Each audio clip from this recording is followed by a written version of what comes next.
Hello to the commercial streaming platforms. It's nice to be joining you. We're setting up for a Thursday Coder Radio. We were just set to launch the live stream on Tuesday, but something came up for Mike. We kind of had to reshuffle, and so we're doing it on a Thursday. It'll probably get published next week, so if you're listening live, this is going to be your Coder Fix for this week, but this will probably get published early next week. I got a couple of clips I wanted to play. We just listened about how old Eddie Q just did a little testimony in the Google antitrust case. We'll have that on the Jupyter Tube stream. If you'd like to catch it later, play it back. But I couldn't play it on the commercial streams. There's an interesting kind of background going on right now in the market where they're trying to figure out what tech to invest in, and we just heard that OpenAI is getting a bunch of money, or they're trying to. They're trying to get a $90 billion evaluation, which is pretty intense and pretty wild. So I'm looking to see what the other reactions are in the coverage right now. I'm double checking that. I don't think we'll cover it in Coder though.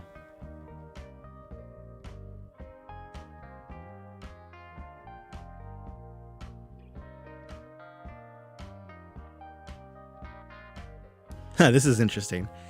Here's a little example of something I see all the time. Here's one clip, same news network, saying that we're not going to have a recession. This isn't what I was looking for, but I just find this to be hilarious. So here's CNBC saying no recession.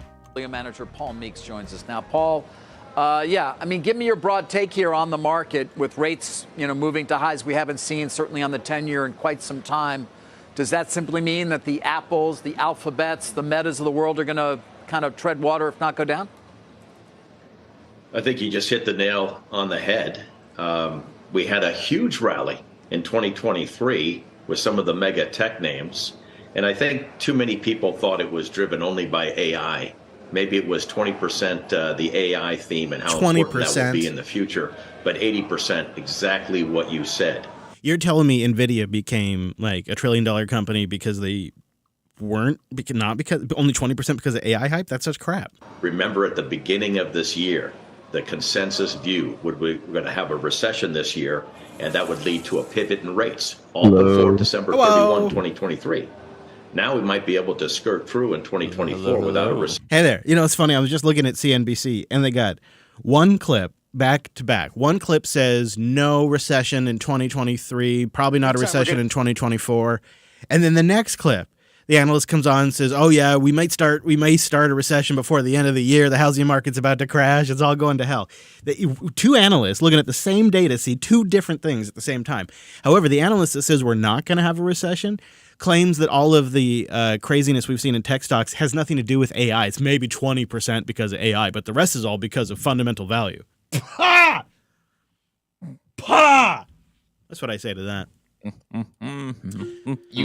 Hello. Hi there. Hello. Ready for a Thursday Coder? Thursday, yes. On this very special Yeah, blossom. I thought we had a... We do have a dock. No, I thought we had an icebreaker. I just moved it to the wrong spot. My bad. Oh, yeah, I thought I did. Yeah, I just put it in the wrong spot because I pasted, and the pasting just got a little out of control. I got to be honest with you. My pasting over-pasted you. I know.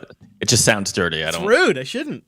Let me see if I have a soundboard. My soundboard literally just died on me as I was going on the air. So let's see if I got a gosh darn soundboard here. Please. Yes, good. Indications are positive. Positive indications.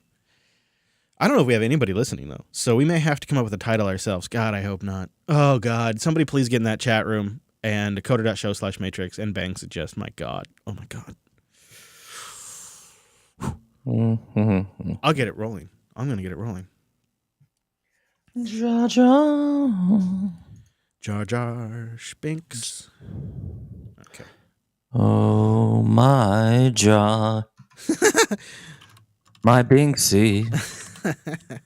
I wonder, are you still Mises? Why are you so stinky? All right. There you go. People loved it. They loved it. All right. Let's do our record thing. So hitting record, that's what we do, right? Hello, Drew. Let's do a 4 count, Mr. Dominic. You ready over there? Starting in now. 1, 2, 3, 4. 4. Okay, and that's it. Everything else is in the go position. Please buckle your seatbelt. It's coder time. I don't know if we have anybody in the chat room, so we may not be able to title this one, but we'll see. We'll see.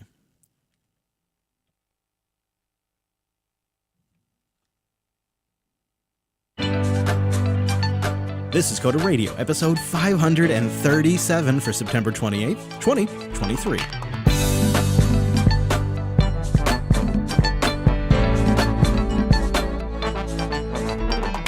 Hey there, friend. Welcome in to Jupiter Broadcasting's weekly talk show, taking a pragmatic look at the art and the business of software development and the world of technology. My name is Chris, and juggling like the master entertainer he is, it's our host, Mr. Dominic. Hello, Mike. Hello. How are we announcing our new download scheme? 20 cents, baby, every time. Yeah, per download or per megabyte? Per download, per device. I've learned my lesson from the good folks at Unity. Yeah, I think all we really have to do is integrate some sort of data collection scheme that we'll probably have more details on in a vague future date that makes sure that everybody is actually paying us. But in the meantime, I think the listeners will just have to do a little self-accounting and then just report back, and we'll charge them based on that. Right, and Arch users pay double. Yeah, we're watching those. We're watching those client IDs. So I hear you've been struggling with OAuth again in multiple accounts. Yeah, so this is we used to do the Coder Radio success stories. This is whatever the opposite of that is. The Coder, it's either like it's the Coder war story or a horror story. It's really a Jar Jar story because it was just pure stupidity.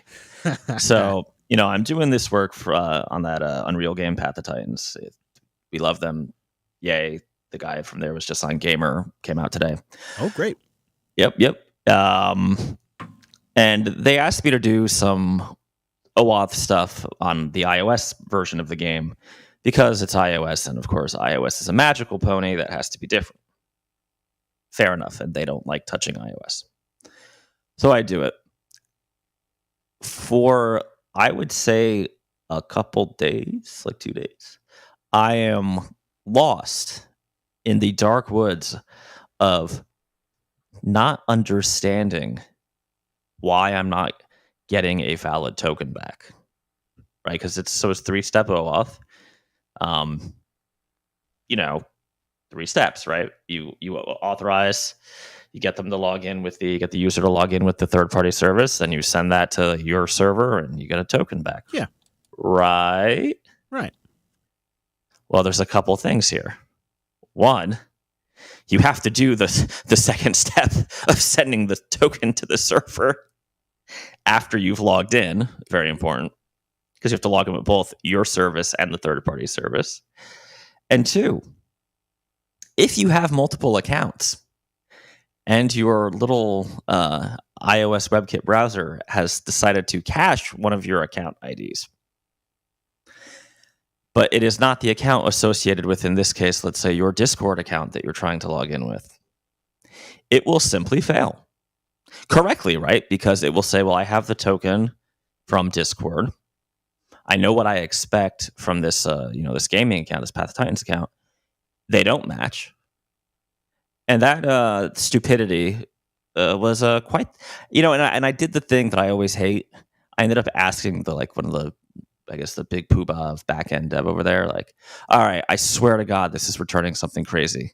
Within seconds of him reading it and getting back to me, he's like, hey, just look at, there's a magic debug thing you can do to see what's going on if you're running it in dev mode on the tablet. It'll actually render the stuff on the screen. Immediately, it was one of those Homer Simpson's "don't" moments. So I sheepishly apologize for wasting his time, and it works now.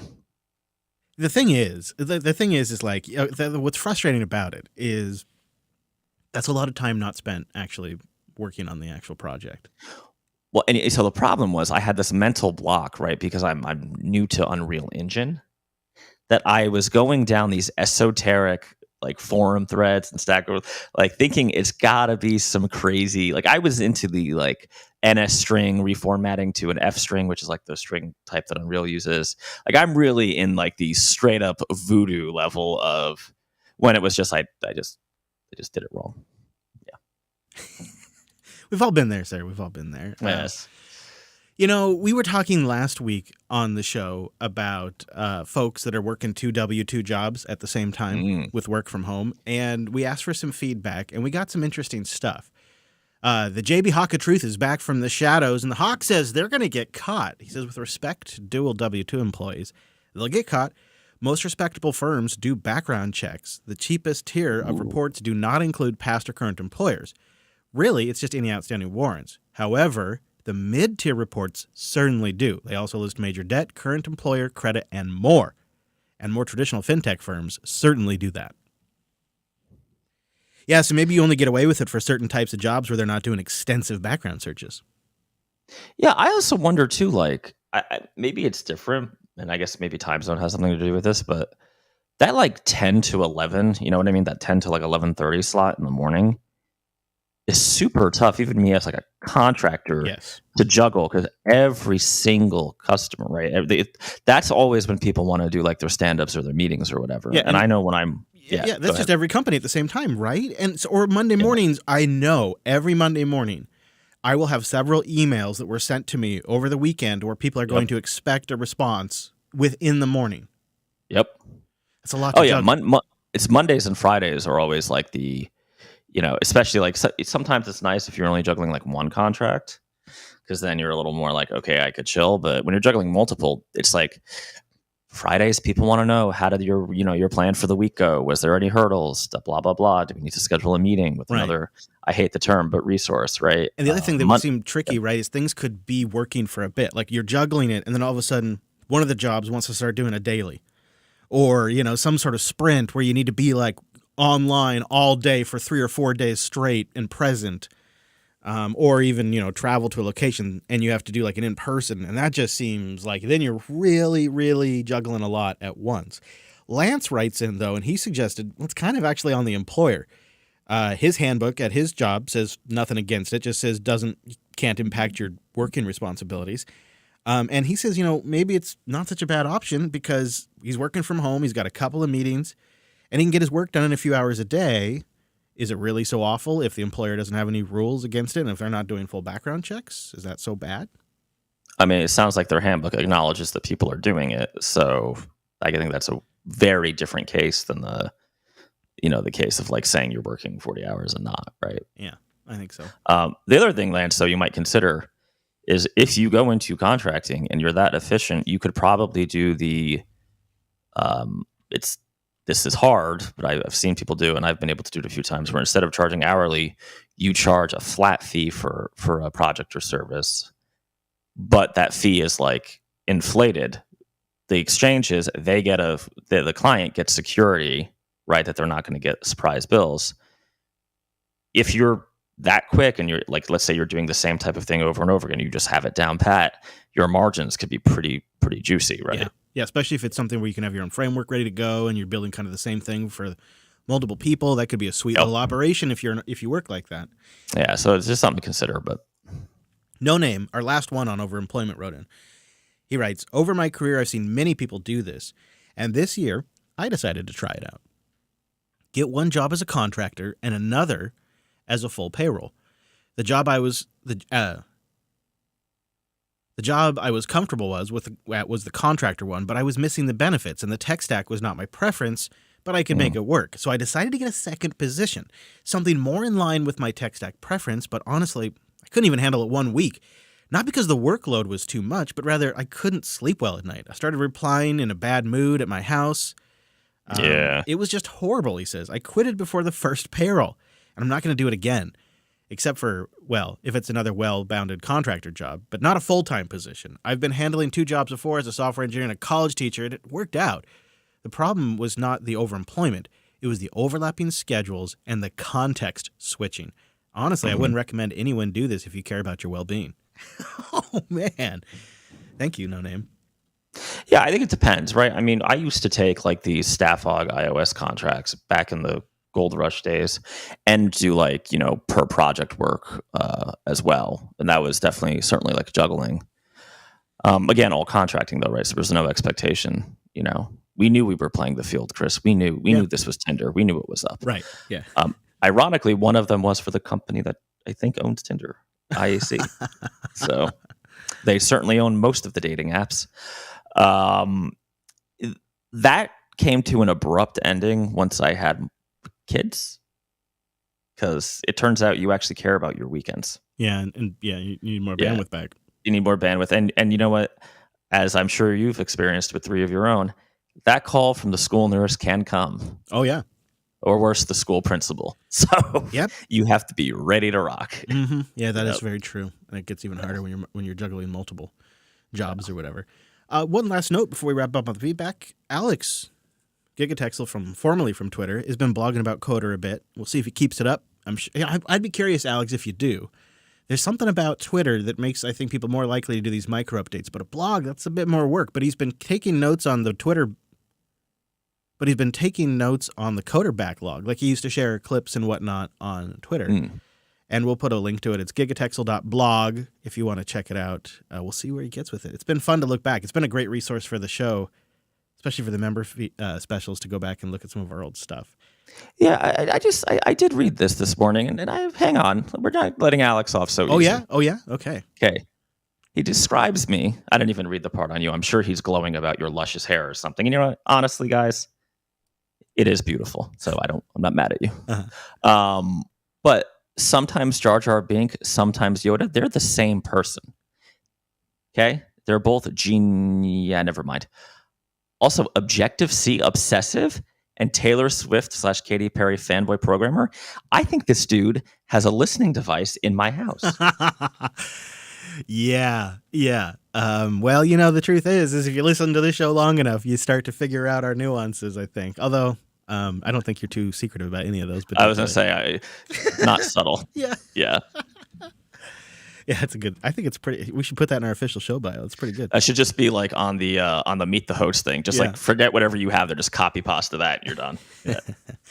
We had a couple of folks sign up last week for the coderqa.co membership. Thank you very much. It's a great way to support the show directly. I have a very low confidence in next year's ads, so I really appreciate the support. And you get an ad-free version of the show and the Coderly, which comes out in the quarter. And then you can, of course, get the back catalog when you sign up, and you can hear all of them. coderqa.co for that, or jupiter.party. And thank you, everybody who also supports each individual. I'm a mess today. And thank you, everyone who also supports each individual production with a boost. You can boost in and keep your existing podcast app by just getting Alby and then boost from the web. Get Alby.com. You top it off. They have a couple of options directly in the app, or you could do something like the Cash App. It's all in the Lightning Network. Then you head on over to the podcastindex.org. You find Coder Radio, and you can boost from their website. We'll have links in the show notes. And then a portion of your boost goes to Editor Drew, goes to the Podcasting 2.0 development projects, and of course it goes to the network and myself, and is a great way to support each individual production and get your message read on the show. They'll be coming up later on in the show. But let's get into the new IDE from JetBrains. It's called Rust Rover. It's kind of an adorable name. And they write, today we're opening the Rust Rover Early Access program, and we'd love for you to try it out and give us some feedback. I think this caught your eye. Yeah, I mean, the Rust I've done in VS Code, and it's fine. But I know, myself included, a lot of folks do like the JetBrains IDEs, and this, if I can't imagine there's too many people listening to this who aren't familiar. But basically, like they have the idea core for their right. IntelliJ was the first one, right? The Java one, if I'm memory. I think right. Memory serves. They have one for C++, one for C#. They used to have one for Objective-C, but they make bad choices and they abandon the one true language. I'm not obsessed. Don't listen to Alex. You know what? I will say that I'm pretty much in the VS Code way now, but when I was using the JetBrains IDEs full time, I just had that muscle memory down. I mean, it was really good, and their IDs are really cool. They have plugins. I mean, Copilot has a first-class plugin, so I have never not been able to do what I want to do in their products. I do hate that they've moved to a subscription model, but c'est la vie. While you type, RustRover applies a set of inspectors to your code and suggests quick fixes to resolve any problems automatically. RustRover offers many refactorings that work across the whole code base, and you can write code faster. I mean, those sound like good things. I mean, we know they make good products. I think what I'd like to know from maybe yourself, and I'd also like to hear from the audience, when I look at these, I see like purpose-built VS Code. It's like you take VS Code, and if you just stripped it of all the things and only installed a very small subset of extensions, retheme it, rearrange it a little bit, that's what all of this stuff feels like to me. And I'm obviously not the target market. I'm not doing much Rust development these days. But it really seems to me like you could just get by with a lot of this using VS Code and the right plugins. And a lot of these just feel like, what am I going to end up with 4 or 5 different editors that all kind of seem the same? Well, I think this is the problem for JetBrains, right? The truth is, not only can you get by, you can thrive. One of their most popular editors is PyCharm Pro, which it's pretty good, but the VS Code, particularly if you activate PyLance, which is Microsoft's kind of more advanced Python IntelliSense and suggestion tool, I would say like Python's actually like probably the best language in VS Code, at least of languages I work in. Maybe TypeScript is a match for it. So yeah, although I will say, in JetBrains' credit, their Ruby support in RubyMine, but like you're saying, it's a specific editor for Ruby, right? It's a specific IDE for Ruby, is better than the Rails and Ruby support in VS Code as of now. That's fair. It is annoying though that you really do hit a good point that you're basically going to have an editor for each language, and I mean they even have like a specific one for like Angular and React and all those like more heavy JavaScript front end frameworks I think it's called WebStorm. I used to use it, but that was the first thing I transitioned to VS Code because again the TypeScript support is just amazing, which Microsoft. Here's the questions I'd like the audience to boost in about. Number 1, do you care you're going to have all these individual apps? That's one question. I mean, maybe it's better, right? The old kind of Unix methodology in a way is a simple app focused on a simple thing, although these are not simple apps, but you get what I'm going with. That's one question. Second question I have, is this the result of the subscription model? Because I'm looking at Creative Cloud. And since Creative Cloud was launched, Adobe has just seemed to ram as many frickin' applications into Creative Cloud as possible. So that way, not only is the subscription more valuable, but then they can even later on differentiate with other tiered prices where they can bundle different apps and whatnot. And they can, and you know how these companies love to create different price tiered subscriptions. And it feels like this is what you get. Just like in the television streaming industry, they've overproduced a ton of original content, quote unquote, so that way they can flush out their streaming services offer. But what you get is like 3 or 4 things you really want, and then like 15 or 20 just things that they've rammed in there because they need to add out the content to make the subscription valuable. Is this what we're witnessing, or is this a wrong take? And I'd like to hear the audience boost in, and I'm curious to know what your thoughts are. I don't know that that's the best take. I mean, their pricing model was originally you just bought the IDE, right? And then there was upgrade pricing, and you bought the one you needed. Because in reality, how many people need all of them? Now it is a little weird because if you need more than one, you're basically better off getting their all access pass or whatever they call it. Especially if you pay annually, which is what I do. It comes out to be the same. I don't know. I mean, I don't like the subscription model. I will say that JetBrains does it better than most, where if you end your subscription, the last version you were licensed to use, you can just keep. Can't update it, but you can keep it. At least that's how it used to be. I'm pretty sure it's still the case.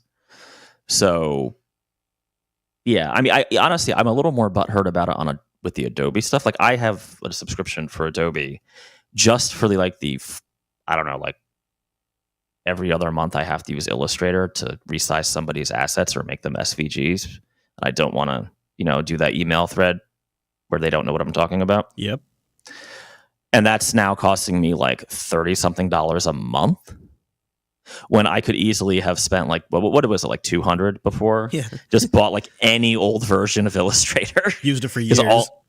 All I do is export to SVG. So, and maybe sometimes PNG, depending on what I'm doing. It's usually things like app logos that they sent me in the wrong size, right? Yeah. Or something like that. Or like the thing that happens to me is like sometimes I need to open up the AI file or whatever it is and pull like one layer out or something so I can have a transparent background or whatever it might be. So sometimes you need to actually manipulate the file. It's not just save it as something else, but every now and then I need to also tweak it. Yeah, they got me there. JB has a subscription, even though I have Linux boxes. There's a couple of Macs around that, a few times a quarter maybe we fire it up and wait for Creative Cloud to log in and resync itself and tell me there's tons of updates so that way I can just open the app.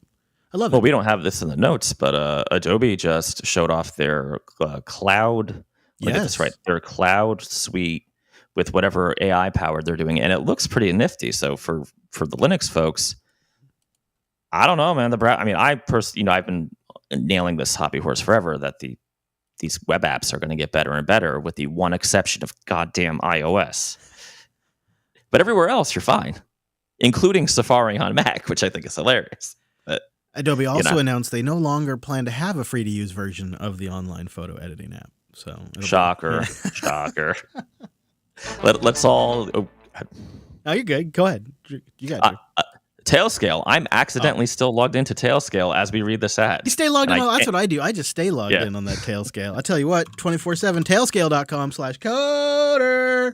100 devices for free. Support the show, and they just released the Apple TV app, which is so great. Not only for like traveling, because now you can take the Apple TV with you, plop it in the hotel room, have it connect to your Tailscale, and then just stream your Plex or Jellyfin.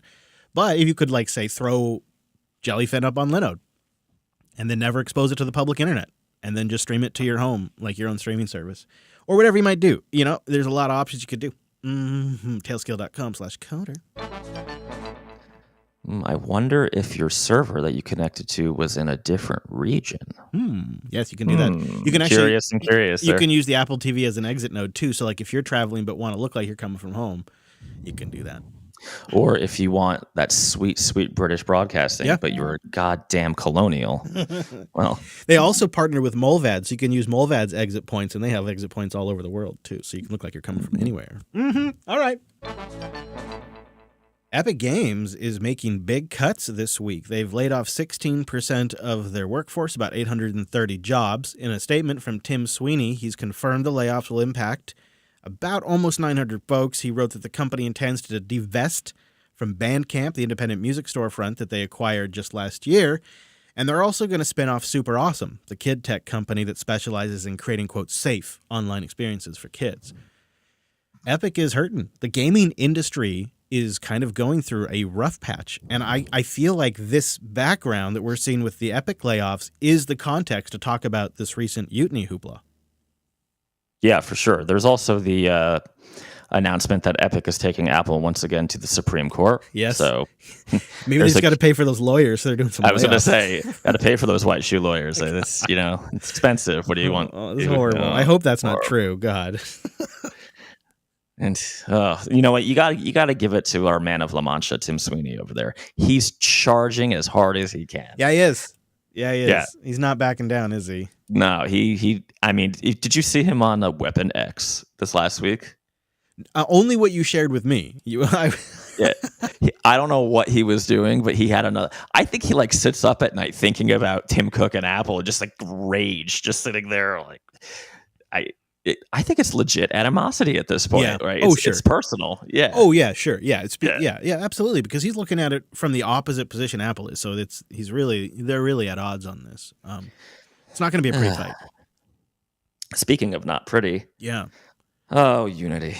Yeah. So Unity, while we were off last week, because we'd done a pre-record, of course, announced a retroactive pay per install plan. It would require developers to pay Unity a fee each time a game was downloaded once a certain revenue and download thresholds were met. Although how that was going to be tracked was never really disclosed. At some point later, Unity said the developers would have to self-track that particular feature. And of course, the developers said this would be disastrous for their business. They didn't plan for this in their pricing model. And it also kind of just came out of nowhere. It wasn't communicated poorly. So that led to massive upset. And the community at large felt betrayed by a lack of transparency around the policy and that they were just getting essentially rug pulled with the terms that they had signed up for when they started using the game engine, when they decided to build their tool. And it was a crazy couple of days of back and forth between the development community and Unity, and then their eventual realization that they had really stepped in the dog crap. as they tried to walk it back. But they kind of let the genie out of the bottle on this one. Yeah, and there's multiple layers of like not greatness here, right? So we should say that Unity is a proprietary game development engine. It is almost certainly the most popular engine, particularly on mobile. Many of those mobile games are free to play, which is important when you're paying per install. Because if you're paying 20 cents per install and, the conversion numbers are actually pretty bad, right? This is, most mobile games make no money. So that's horrible, right? Because you convert like 5% is a good conversion rate. Right. Yep. So it's really, just do the math. It gets really tough. They've also been on this weird kind of quixotic quest. I don't know why I've got Don Quixote on the mind, but quixotic quest to become like an ad tracking platform. They bought Iron Source for billions of dollars. They have tried to branch out into non-gaming verticals with, I would say, without being hyperbolic, limited success. Very limited success. They don't really. So what we should take a step back here. One of the weird things was at one point they just randomly came out and said during all this brouhaha that, well, if you don't use our competitor AppLovin, which is another one of these like analytics and ad platforms, and you use ours, we won't charge you the fees. So that's kind of interesting, right?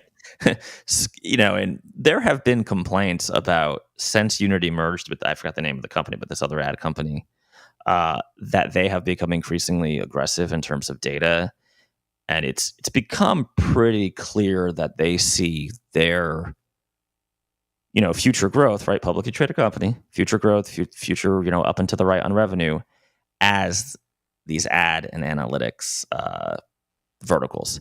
They've also been increasingly aggressive about selling their proprietary services, which if you've been listening to the show for almost 13 years, you know that you shouldn't do that because they could do this. And if your whole game is built on that proprietary backend, you're screwed, right?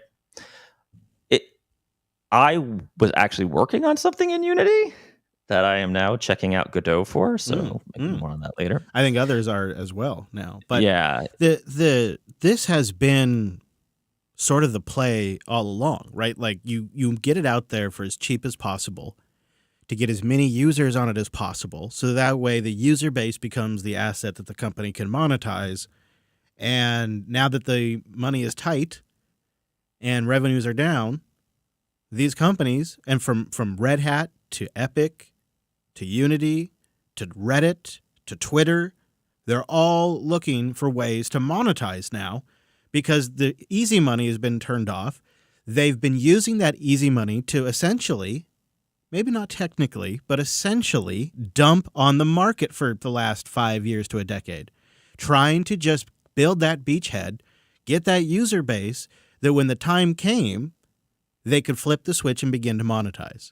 I mean, why else would all these people invest in these companies so that way they could give something away for free, right? These are all extreme capitalists.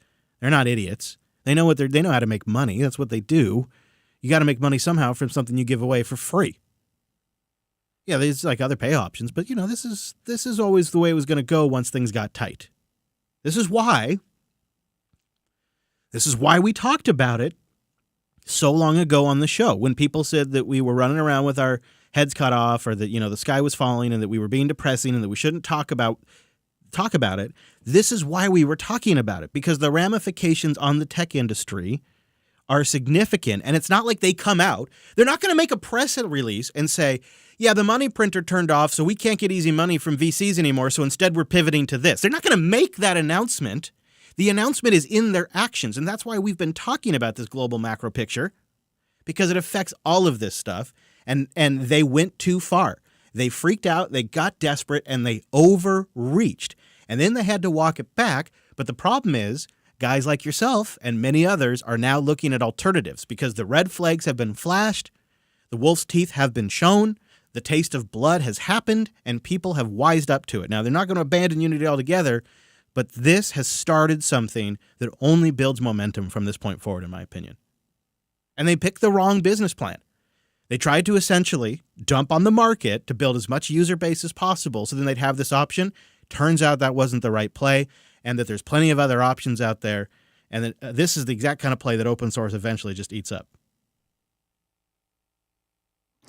Yeah, I think so. I mean, it's it's easy to be super negative on this, and there is an argument for just the importance of Unity historically in like democratizing a lot of this indie dev stuff. And I do a little bit of me has some sympathy for them, because could they have not done this? Like, I bet there were a lot of devs who would have paid something more, right? In fact, the irony is the thing they ended up going with is you choose, you self-report, either 2.5% rev share, which is half of what Unreal charges at 5%. But Unreal doesn't charge you till you hit $1 million. And Unity, I think, starts at 200,000, if I'm not mistaken. Yeah, which is not much for a small business. Right, which, well, basically is, are you a business or are you a hobbyist? That's really what the line is, right? So, I kind of question a company that big. How did they not have a PR person sitting there and being like, are you nuts? We're just going to drop this bomb. And that's where the desperation comes in. Like they got greedy. They're being pressured. They had to make a move. This kind of monetization strategy and the analytics has probably kind of been the more, recent conclusion for the last while. This is where they moved to. And so they pulled the trigger. Because I think things are getting desperate, right? We're at the period of mass layoffs. Revenues are down. It's not great for them. And their new walkback. I don't know. I don't know. Yeah, it doesn't include a promise not to do this again. With that said, if this was the original thing and it was like opt in if you upgrade to the new version, I don't think it's that bad. But that's not what they did, right? And it's pretty clear that had they gotten away with it, they would have just done the other thing. Yeah. Which would have, on the bright side, though, would have made like free-to-play bullshit games super non-viable. Yeah, I guess that would be a positive. Right. So, I don't know. I'm a little more concerned about the focus on like advertising analytics. It's just in general, but... Yeah. Advertising, the other problem is that advertising is fine for some things. Some games are, great with ads, just like some podcasts and some shows and some movies or whatever, can integrate native ads. And some stuff isn't. And some games are not really appropriate for sponsorships. And that's kind of what makes them fun. So I wonder how that would even work. Or does it mean that if you use Unity and you monetize this way, you have to create a certain type of game that is sponsor safe? That could be kind of a downer on the creative aspect of the industry. True. So I don't like it. We hate it. Yeah. Are you surprised, everybody? I don't think so. Boost to ground. All right, well, let's get to some boosts. And Ahadigan comes in as our baller boost this week with 40,000 sats. He writes using Fountain, love you guys, but not in a grinder kind of way. More people are interested in that grinder story than I expected. Interesting. It's very titillating, I guess you could say. Advertisers, I'm just saying, per capita, that is a very good market. Dave Jones, Podsage, comes in with 25,000 sats, and he says, how dare you drop a grinder has openings joke right at the end, where I might have missed it. And you know what? Dave also does an auto boost of 10,000 sats. So really, Dave's total this week is 35,000, which also makes him one of our ballers. I'm not sure how you were. Do you think this guy's just trying to make it really hard for me to pronounce his name? FJDK, FJRB, FJFHSB, DK, FJV, or as I like to call him, FJ comes in with 22,700 sats using Breeze with no message, just supporting the show, which we appreciate. And Mick Zips in here with 20,000 sats. He says, now I know very little in this space, but Microsoft offering copyright protections alone long-term seems like a recipe for disaster. But if they get Google and others on board, they could really circle the wagons against lawsuits or class action lawsuits. It seems like an all-in or none sort of situation to me. Do you think I'm off base? So for this copyright protection stuff that we talked about for Microsoft last week, for this to really be successful, I guess you'd want Google and Facebook and probably Apple and other big companies that are in the AI space to sort of circle the wagons, right, and offer indemnities. I think you have to, right? Or else you're going to create just a rush of like IP lawyers suing people, right? Like, our wonderful friends from the app store days suing for an app purchase. Yeah, I think you have to. I don't know how you avoid, if you're Microsoft in particular and you want people to be using, AI services on your Azure cloud and giving you that sweet monthly money. Well, they have to have some kind of security that they're not going to get wrecked by, basically nuisance IP lawsuits. Yeah. And then, you could say the corporate AI, that's got indemnity. The open source stuff, you're on your own legally there, which is exactly what happened with Linux early on. Well, and that's probably, that's how it's going to happen, yep. right? Yep. And that will, in some ways, artificially suppress, I suppose, the open source solution in large enterprises. But then also shops like mine are going to just use the hell out of the open source stuff, which will eventually be great and better. So, all right, guys, have at it. Yeah, good luck with that. McZip finished up with responding to my question about, is Apple's goal of removing all carbon from the air realistic? He says, I don't disagree that they're virtue signaling, but carbon cycles do go the other way. Both plants in the ocean can also be carbon sinks, so they can take atmospheric carbon dioxide and store it. Yeah, I believe it's like when the ocean cools, it becomes a store, and when it heats, it releases or something to that effect, and it's just incredible amounts. My question is, why are we focused on carbon when it's like such a 0.4% or something like of the atmosphere, and not nearly as much of a greenhouse gas as methane? And methane is a byproduct of many, many commercial practices. I mean, just around here, the oil refineries are just dumping methane into the atmosphere. They just dump it. Sometimes you see those flames coming out the top of smokestacks. They're trying to burn it, right? But they only burn a small percentage overall of the methane. And methane is much more of a greenhouse gas than carbon. But yet you don't ever hear these rich companies talking about trying to cut down on methane emissions, which some of their manufacturing makes as a byproduct. It's really something. You sure do if those rich companies you're talking about are like Beyond Meat and Impossible Burger, right? Yeah. And there are a few companies that are like looking to generate Bitcoin from methane off-gassing, or like companies that are looking to capture methane from landfills to run generators to create electricity. So there are environmental projects out there to capture methane, but it just seems like an area that's ripe for investment and could make a greater impact than virtue signaling about carbon, which A, is released from all of the plants and volcanoes in the ocean, and we are literally made of carbon. So when you die, you're going to release carbon into the atmosphere. When you poop, you're releasing carbon into the atmosphere. Like, how are you going to take all the carbon out? But the methane that is released from industrial applications like oil refinery and manufacturing could literally be capped at the source, and when you put a methane generator on there, the right kind of methane generator, it burns it at 99% efficiency. And what you get on the outside is like water. Like, it's just so low-hanging fruit. But instead, they're going to make a 15-minute video about all of their virtue signaling instead of focusing on something where they could take their billions of dollars and explode that industry, which, by the way, would then also be a reliable load generator for the grid, which would make investments in renewable actually sustainable. But what do I know? Whatever. It just gets me so upset. Mick Lane comes in with 13,987 sats using the index. I'm a little behind, but listening is always a pleasure, even when Jar Jar gets out of the box. But what color and what kind of sats would Jar Jar have on the Magic the Gathering creature card? Oh, colors. I'm going to have to defer to you, sir. So this is a tough one, right?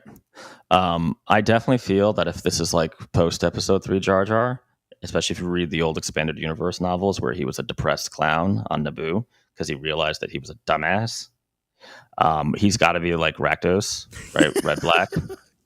And definitely Rakdos has that whole carnival theme going anyway. So I'm assuming like a little bit of, he's definitely like a 1/1, right? Or 2/2. He's not, Jar Jar's not hitting too hard. Yeah. But I'm going to give him. You know what Jar Jar is? He's basically a goblin, right? One of the goblin mechanics in Magic, Chris, He sure is is. they can blow themselves up or blow up other creatures to do like a little bit of damage to your opponent. That's Jar Jar right there. That sounds right.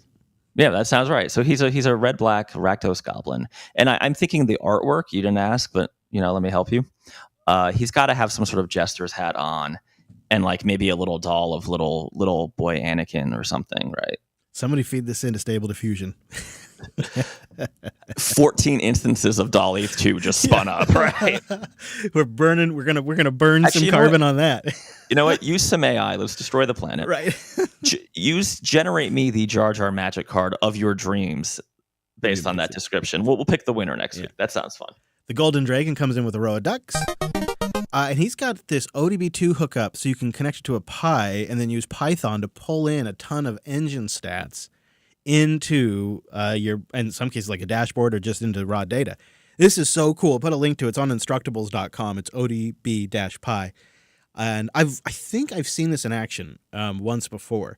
The trouble with this stuff, although it's really awesome, and I actually have a commercial version of this called the Scan Gauge 3, but there's like another level of data that these don't get access to, that you have to have like the $500 or $1,000 mechanic scanner. Like, so my scanner will tell me I have an ABS problem, right?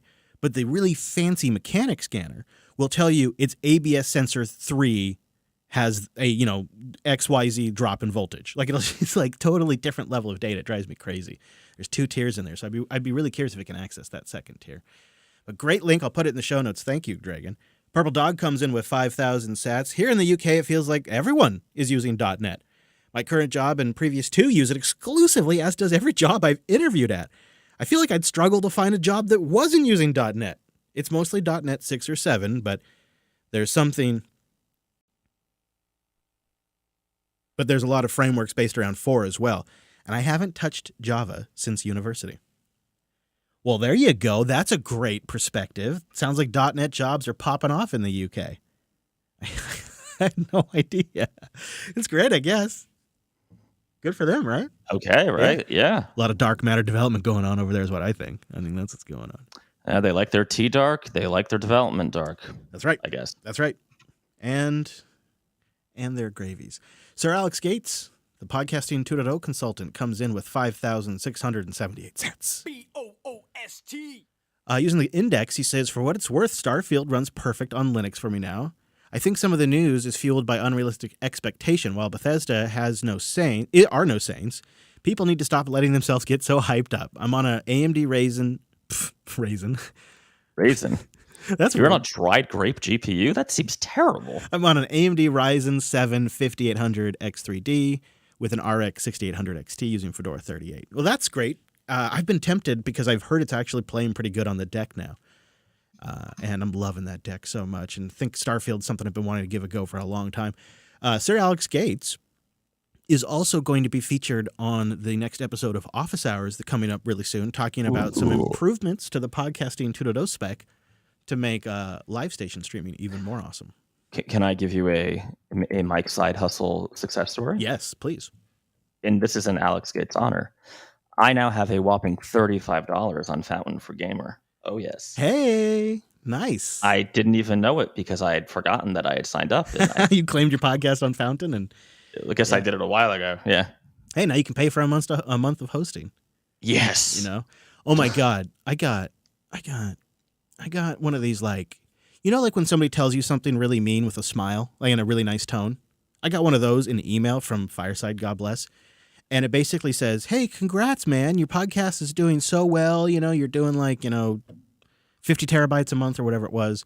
We're so happy for you, but you're costing us too much money. Pay up in 2 weeks or we're kicking you off the platform. Damn, 2 weeks? Yeah, and he's like, I can't help it. Our back-end provider costs are going up, and so we got to make these changes. And it's not even like a listed tier on the Fireside site. It's like a private tier that is more than you'd expect per month. A lot more. With Fireside's pricing, it's a lot more than you'd expect per month. And it's like, congratulations. I'm like, thanks. What are you going to do, right? So it's getting more expensive. Iraq comes in with 5,555 sats, helping us pay for some of that. And he says, While I don't want to be tracked online, it doesn't sound like you guys have taken the time to learn about the lengths Google has gone in order to minimize the ability to fingerprint off this new system they're building into Chrome. Well, not perfect. It's leagues better than what cookies or others have been. Go check out Security Now, episode 935. Steve gets into the deep dive. I think, Iraq, the problem isn't, it's a little bit of what this new Google identity system service can do is a little bit of concern of what it can do today. But I think ours did a pretty good job kind of speaking to the slow roll evolution of where this goes. And anything that makes it easier to fingerprint an individual that's going to have expanded services that just sort of slow roll out over time makes me concerned. And then let's not forget the kind of sneaky way Google rolled this out. They didn't really talk about it at all. They kind of talked about it as like a sandbox privacy thing on a separate website, and they did the entire thing wrapped up in a Trojan of a new UI to get us all to slam it down on our machines as fast as possible. And I think you just can't help but feel like this has been one of, probably like they had a whiteboard of reasons to start the Chrome web browser. And you can't tell me this probably isn't like reason number 2 or 3 or whatever it might be on that list, right? Maybe the first reason is the best Google services experience possible, web standards. And number 3 is this is how our ginormous alphabet company makes money. We must protect this. And, you could just see the writing on the whiteboard that this has always been ultimately one of the reasons to build Chrome for them and drive adoption is so that way they can protect their core businesses. And that's exactly the move they're making. And the thing that's concerning is that this fingerprint technology is kind of like a slow rollout. It's going to get worse as time goes on. You think I got that? You think I'm right? Bad take? Yeah, I think they're always going to find ways to get more data and create that shadow profile of you, right? Yeah, and they'll just turn it up over time. They'll turn it up slowly.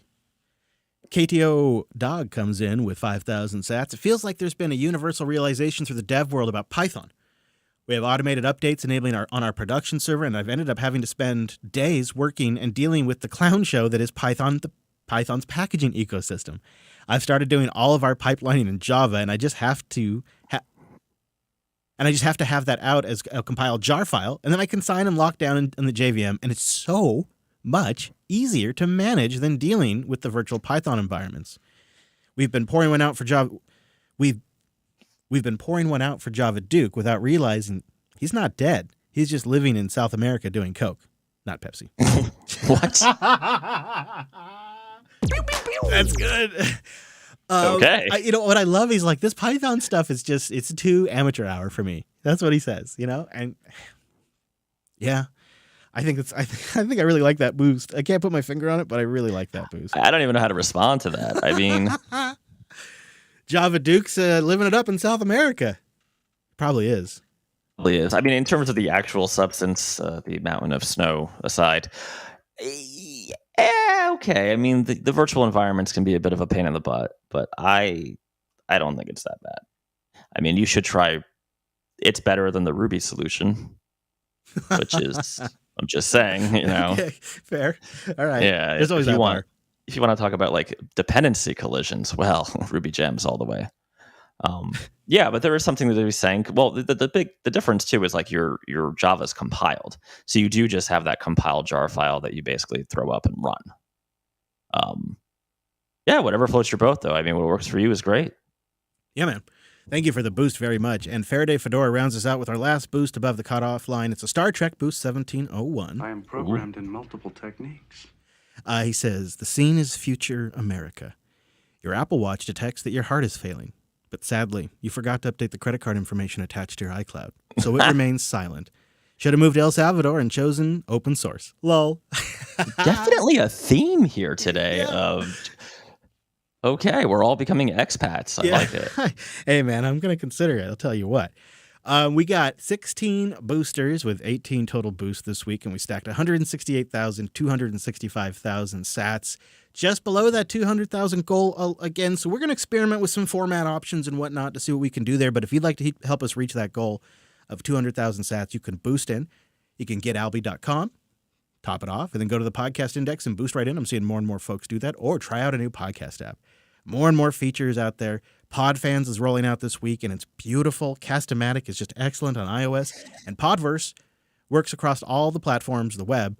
And then Fountain will actually stream stats back to you while you listen. So there's a lot of options at podcastapps.com. Go check it out, and then boost in. And of course, thank you to our members, coderqa.co. We appreciate you very much. You got a recent Coder QA you can go check out and dig in. And we do things in that we can't do in the main show, too. So it's kind of fun for that reason. Mr. Dominic, is there anywhere you want to send the good people this week before we sneak out of here?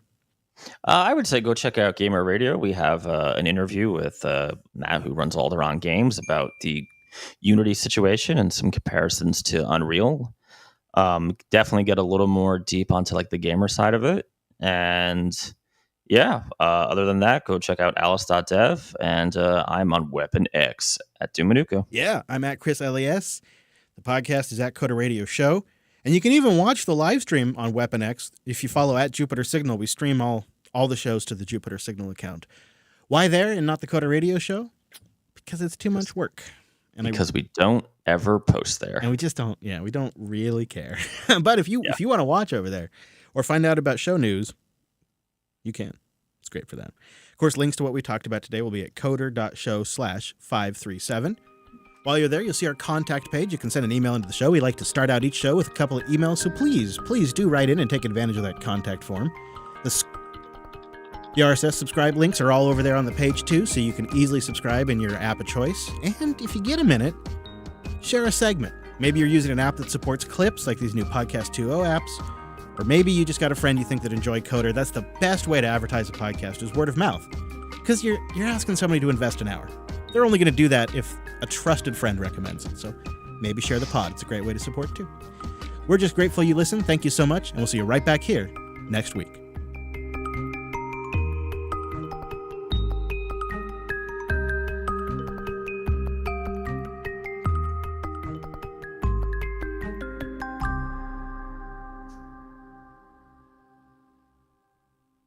Thank you, Drew. Appreciate you. Mr. Drew. All right. So I think we got not much in the way of titles because there's nobody watching. Well, I mean, not nobody. There's some people watching. Thank you. We love you. Yeah, they're here. Tim's here. Tiny's here. Yeah. 222. KTO is here. How about that? Dog's here. Hey, the dog's here. All right. Good. Did we get any titles? I don't think so, but we'll see. Show end. Let's see. Let's see what's going on my favorite website. Unity Mutiny. Oh, what's the Verge talking about? Oh my God, I'm about 3/4 of the way through it. The interview with Zuckerberg. Oh no, I haven't. On Decoder. He is echoing Sam Altman now. I feel like. Oh no. Oh yes. I so far I've been counting. He's so far said the word safety in relation to AI like 15 times. But then they're also at the same time like throwing llama out the door. Yeah, well, but so the dude interviewing him asked him, is that Alex? I forgot once the lady, the male Alex. I always forget his last name, and says, "Well, couldn't it be said that when you and OpenAI talk about safety, you're really just like trying to build a regulatory moat?" You know, if you think about it, he stops for a second. It's like, yeah. Well, he pioneered it, right? It was Zuck that realized the solution when all the election shit went down and all of that. Like the solution wasn't to fight. The solution was to lean in and call for regulation.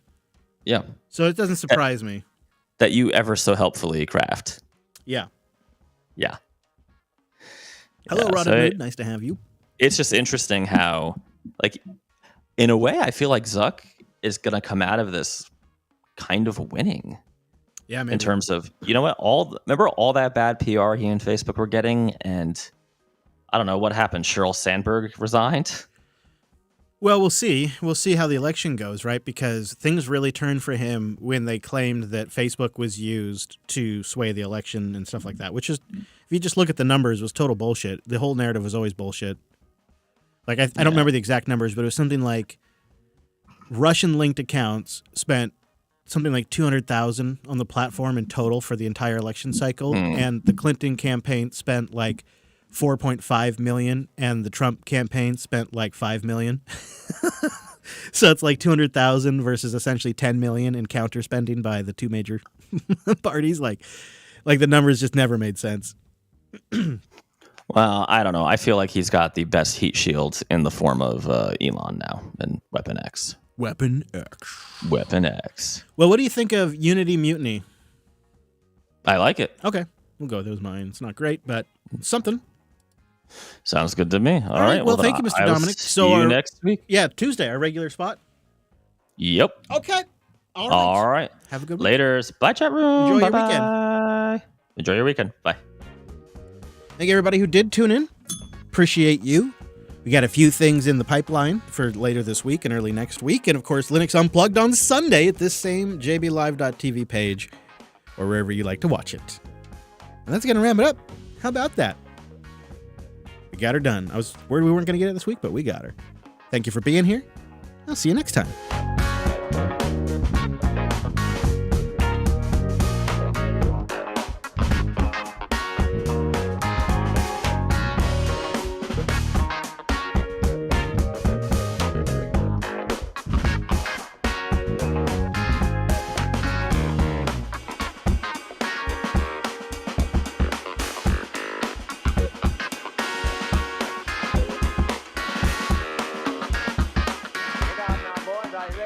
Rigmarole.